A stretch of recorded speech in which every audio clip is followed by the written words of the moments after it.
There comes a moment in life, a quiet, thunderous moment when everything you thought you were falls apart. There comes a moment on this path when something inside you starts to collapse quietly, slowly, relentlessly. Not your body, not your mind exactly, but the story you've been telling about who you are. It feels like grief without a funeral, like losing someone who never existed yet meant everything to you. This is the death of the old self. And nobody warns you how lonely it feels, because the old self had a job. It kept you safe. It learned how to smile when you were hurting. It learned what to say to be liked. It learned what to hide to be accepted. It built armor out of habits, personas, achievements, labels, beliefs. It created a character that could survive this world. And one day you realize you don't need that character anymore. But the character doesn't go quietly. It fights back with fear, with doubt, with nostalgia. It whispers, if you let me go, you'll disappear. You'll be nobody. You'll be alone. You'll fail. And for a while it feels right. Because when the old self starts dissolving, everything that defined you starts dissolving with it. You don't know who you are without your roles, without your trauma story, without your ambitions, without your need to impress or protect or control.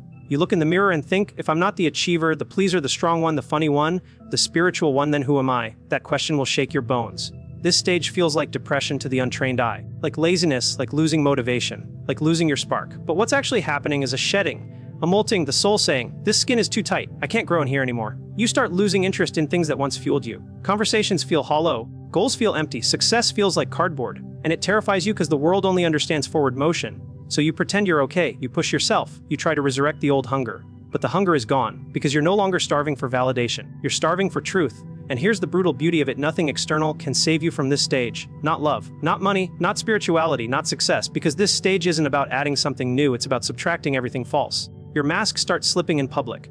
You can't fake interest anymore. You can't tolerate shallow relationships anymore. You can't lie to yourself anymore, and people will feel it. Some will leave. Some will get uncomfortable. Some will say, you've changed. They're right. You're dying, but not in the way they think. You're dying to who you were taught to be. And yes, it hurts, because the old self had memories attached to it, friends attached to it, dreams attached to it, an entire identity attached to it. Letting it go feels like betraying your past, but staying it becomes betraying your soul. So you sit in the in-between, not who you were, not yet who you are becoming, just empty, raw, open. And in that emptiness, something real finally has room to breathe. For the first time in your life, you're not trying to be someone. You're just being. And that feels terrifying because there's no script, no persona, no guarantee. But there is peace hiding underneath the fear. A quiet, steady peace that says you don't have to perform anymore. You don't have to prove anything. You don't have to carry that weight. The old self dies when you stop needing to be special to feel worthy, when you stop needing pain to justify your depth, when you stop needing success to justify your existence. And what's born in its place isn't louder. It isn't chenier. It isn't impressive. It's honest. It's grounded. It's unshakable. It's you without the costume. Most people run back to their old self at this point. They resurrect the mask. They choose comfort over truth. They choose familiarity over freedom. That's why most never reach what comes next, because the death of the old self feels like losing everything until you realize that you were finally losing what was never you in the first place. There comes a point in awakening when the finger finally stops pointing outward. Not dramatically, not heroically, not all at once. It happens in a quiet, almost humiliating moment when you realize the one common thread in every disappointment, every heartbreak, every pattern, every stuck place in your life is you. And something in you breaks open. This is radical responsibility, and it is not glamorous. It doesn't feel empowering at first. It feels like standing naked in front of your own life with no excuses left. Because blaming was easier. Blaming your parents for what they didn't give you, your ex for what they took from you, your boss for what they never saw in you, the system for keeping you down, God for staying silent. Blame gave you a story, a role, a reason you didn't have to change yet, but awakening takes that story away. You start seeing your patterns with brutal clarity. How you choose the same kind of people with different faces. How you sabotage right before things work. How you shrink when it's time to be seen. How you stay when it's time to leave. How you leave when it's time to stay. And you can't unsee it. That's the moment you want to spiritually bypass your own awakening. You want to say, but they hurt me, but I had it harder, but I didn't know better, but it's not fair. And all of that may be true. But radical responsibility whispers something sharper and kinder, yes. And what are you going to do now? Not what should have happened. Not who should apologize. Not what the world owes you. What are you choosing from this moment forward? This is where the victim identity starts starving to death. And it fights for its life. It tells you, if you take responsibility, you're saying everything was your fault. I know you're saying everything is now your choice. That's different. Responsibility isn't self-hatred. It's self-ownership. It's the moment you stop saying, this happened to me, and start saying, this is happening for me to wake up. And that shift is violent to the ego. Because the ego wants innocence more than it wants freedom. It wants to be right more than it wants peace. It wants a villain so it doesn't have to become the hero. Radical responsibility means you stop outsourcing your power. You stop waiting for closure. You stop waiting for permission. You stop waiting for someone else to heal so you can finally live. You look at your life exactly as it is and say, this is mine. All of it, the mess, the beauty, the patterns, the pain, the potential. And you stop running, you stop numbing, you stop pretending you're confused when you're actually afraid. You start making different choices even when your hands are shaking. You have the uncomfortable conversations. You leave the situations that keep shrinking your soul. You take the actions that match your truth instead of your trauma. And here's the part no one tells you. When you take radical responsibility, people around you will get uncomfortable. Because you're no longer playing your assigned role in their story. You're no longer the one who overgives. Overextays, overforgives. You become clean with your yes, clean with your no. And some people will call you selfish. Some will call you cold. Some will say you've changed. What they really mean is you've stopped being controllable. And something else happens too. You start forgiving everyone. Not because they deserve it, but because you finally see the whole picture. You see their wounds, their unconsciousness, their limitations, and you see how long you stayed small waiting for them to become different. Radical responsibility frees you from resentment, because resentment needs a villain. And awakening dissolves villains. It only leaves lessons. You stop asking, why did this happen to me? And start asking, who did this shape me into? And the most terrifying, liberating realization of all arrives: no one is coming to save you, and no one needs to. Because the moment you fully accept responsibility for your life, you realize you were the one you were waiting for. There comes a moment when the applause stops working. Not because people stop clapping for you, but because something inside you stopped leaning toward the sound. This is the stage where you realize how much of your life was a performance. How many choices weren't really choices, they were negotiations for love. You wore certain masks to be liked. You softened your truth to keep the peace. You chased goals that looked impressive instead of ones that felt true. You posted the highlights and hid the heartbreak. You said yes when your soul was screaming no. And the world rewarded you for it. Smiles, followers, status approval. And for a while, that approval felt like oxygen. But then one day you get everything you thought you wanted: the relationship, the job, the recognition, the image, and you still feel empty. That's when it hits you. I built a life that looks good but doesn't feel like mine. This is the death of external validation, and it feels like withdrawal. Because approval was your drug. It regulated your self-worth. When people praised you, you felt alive. When they ignored you, you felt invisible. When they criticized you, you collapsed. Your nervous system was trained to outsource worth. So when you stop doing that, your body panics. You start feeling unseen, unimportant, unspecial. You post something and check your phone too many times. You say something honest and immediately regret it. You stop getting invited to things and feel a strange ache in your chest. And the ego whispers, go back, perform again, be smaller, be nicer, be impressive, be whatever they want, but something you refuses. Because you've tasted what it's like to tell the truth and survive. You've tasted what it's like to disappoint someone and not die. You've tasted what it's like to be misunderstood and still wake up whole the next morning. And you realize something terrifying and liberating. You don't actually need their permission to exist. This stage strips your life down to what's real. Your circle gets smaller, not because you're better than anyone, but because you're no longer pretending. Some people only knew your mask. Some people only loved the version of you that overgave, overlaughed, overagreed. When that version dies, so do those connections. And that grief is real, because even fake connections still felt like connection. But in the silence that follows, something steady begins to grow. Self-trust. You start asking yourself different questions. Do I actually want this, or do I just want to be seen wanting this? Is this aligned with my truth or my image? Would I still choose this if no one ever knew about it?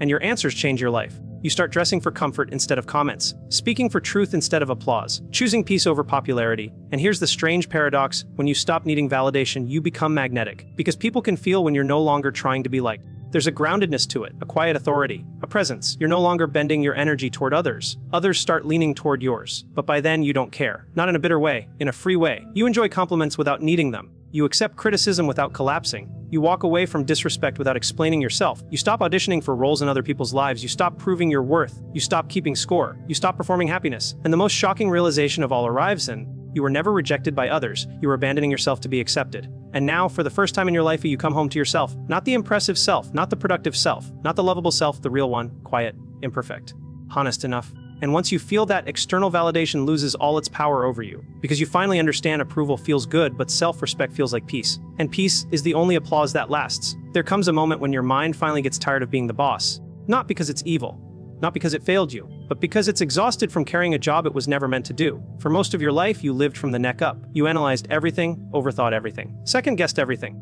You asked 10 people for their opinions before trusting your own. You made logical choices that quietly broke your heart. You stayed in situations that made no sense to your soul because they made sense on paper. And everyone called you responsible, mature, smart. But inside you, something kept dying. This is the stage where inner truth starts speaking louder than fear. At first, it's subtle, a tightness in your chest when you say yes but mean no, a strange heaviness when you walk into certain rooms, a quiet excitement about something that looks impractical and terrifying. Your intuition starts tapping you on the shoulder, and you ignore it because intuition doesn't come with a spreadsheet. It doesn't explain itself. It doesn't guarantee safety. It just says, not this, leave, wait, trust. And your mind says, that's stupid, that's risky, that doesn't make sense, so you override it again and again until the consequences get louder. Anxiety, burnout, resentment. A feeling that you're living someone else's life. That's when you realize something brutal. Your life is perfectly designed to reflect your level of self-betrayal. Every time you ignored your inner truth, you taught your nervous system that your feelings don't matter. And now it's screaming. Living from inner truth doesn't feel spiritual. It feels disobedient. You start saying things you would have swallowed before. You start walking away from things you would have tolerated before. You start choosing paths that make no sense to anyone else. And people will think you're losing your mind. Because you're no longer living from fear disguised as logic, you're living from alignment. And alignment looks irresponsible to people who live from survival. This stage is lonely. Because you can't explain your choices anymore. All you can say is, I don't know why, but I know I have to. You leave a relationship that still looks good on Instagram. You quit a job everyone is proud of you for. You start something you're wildly unqualified for. And every step feels like stepping off a cliff. But something else happens too. Your body starts relaxing for the first time in your life. Your sleep changes, your breathing changes, your energy changes. Because your nervous system finally realizes we're not lying to survive anymore. Living from inner truth means you stop asking, what will make me look successful? And start asking, what will let me breathe freely at night? It means you choose peace over approval, integrity over comfort, meaning over money. And you lose things. Friends who only liked the version of you that stayed small. Opportunities that required you to betray yourself. Identities that no longer fit your soul. But you gain something that changes everything: self-respect. You trust yourself now, even when you're scared, even when you're wrong, even when you fail. Because you know you didn't abandon yourself. And that's a kind of wealth no one can take from you. At this stage, you stop asking life for signs. Your alignment becomes the sign. Your calm becomes the sign. Your clarity becomes the sign. You realize intuition isn't some mystical gift. It's just what's left when fear stops screaming. And here's the quiet miracle of it all. When you start living from inner truth, life starts meeting you there. Doors open that force never opened. People appear who speak your real language. Opportunities align that you couldn't have planned. Not because you manifested anything, but because you finally stopped lying to yourself. And the soul only moves forward when you're honest. That's the final betrayal you undo. And the first real loyalty you ever give yourself. There comes a point where certainty leaves your life. Not dramatically, not all at once. It slips out quietly, like a friend who doesn't say goodbye. And suddenly, everything that once made you feel safe stops working. Your plans fall apart, your timelines collapse, your 5-year vision starts laughing at you, and you stand there thinking, I did everything right. Why is nothing working? This is the stage where control finally exhausts itself, because for most of your life, you survived by predicting. You planned every move, prepared for every outcome, calculated every risk. Not because you were disciplined, but because you were terrified of the unknown. The unknown meant loss of control. Loss of control meant danger. And danger meant your nervous system went into war mode. So you tried to outsmart life. And for a while it worked, until awakening pulls the floor out from under your certainty. You lose the job you thought was stable, the relationship you thought was forever, the identity you thought was solid, and suddenly you're standing in the fog, no answers, no clarity, no guarantees, just silence. And it feels like punishment, it feels like abandonment. It feels like God looked at your life and said, let's ruin this one's plans. But here's the truth no one tells you: this stage is not here to break you. It's here to break your addiction to control. Because control was never trust, it was fear pretending to be responsibility. Embracing the unknown doesn't feel brave. It feels like dying slowly without knowing what comes next. You wake up every day with a tight chest. You check your phone hoping for a sign. You beg the universe for clarity. Just tell me what to do and I'll do it. And nothing answers. Because the lesson isn't in the answer. It's in your capacity to stand in not knowing and not run. This is where most people turn back. They go back to toxic relationships because at least it's familiar. They go back to dead careers because at least it pays the bills. They go back to old identities because at least they know who they are there. They choose a painful certainty over a peaceful unknown. But if you stay, if you let the ground be gone, something terrifying and holy starts happening. Your nervous system starts learning a new language. Safety without certainty, worth without productivity, peace without answers. You start realizing you can survive moments you thought would destroy you. You start realizing the worst case scenario already happened and you're still here, breathing, standing, alive. And slowly the unknown stops feeling like a monster. It starts feeling like space, room, possibility. You stop forcing timelines. You stop trying to manifest outcomes. You stop micromanaging your own becoming. You take the next step without seeing the whole staircase. Not because you're confident, but because you finally trust life more than your fear. And life responds to that trust in strange ways. Not with fireworks, with whispers. A conversation that changes everything. A random opportunity that makes no logical sense. A door that opens right when you're about to give up. Not because you earned it, but because you stopped strangling your life with control. Here's the paradox: the unknown is not where your life falls apart.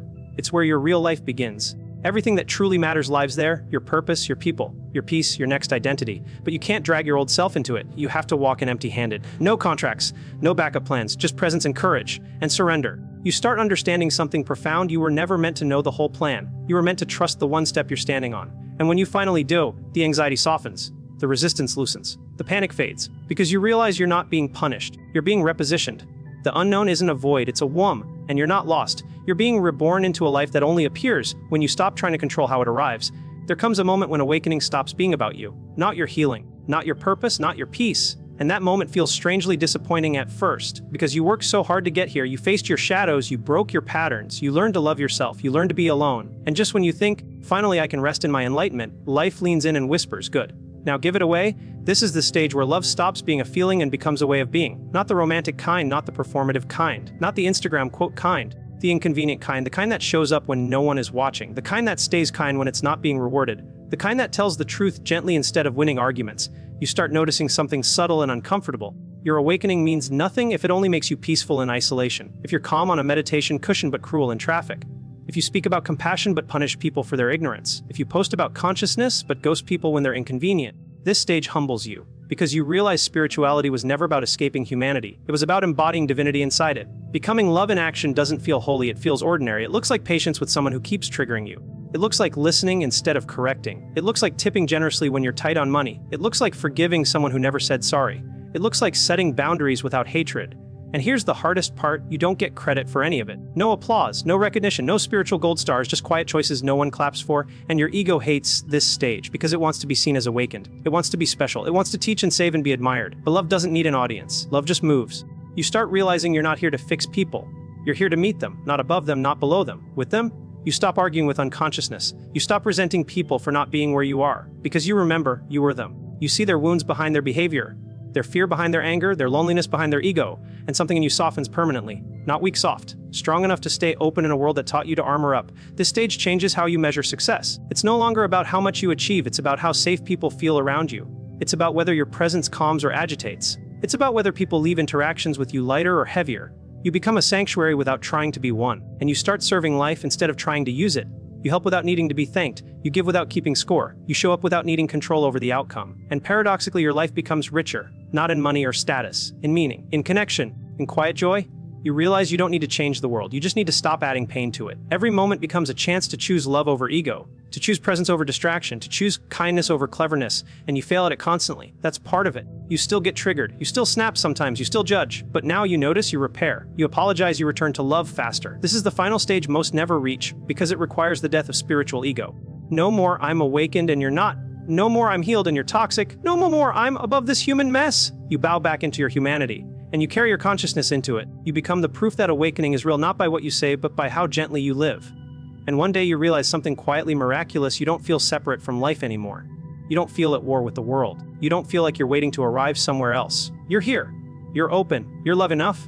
And without trying to, you become what you were seeking all along. Love not as an idea, not as a feeling, but as a living, breathing, imperfect, courageous way of. If you got even 1% motivation from this video, then please subscribe to my YouTube channel Unstoppable Growth so that I can be encouraged.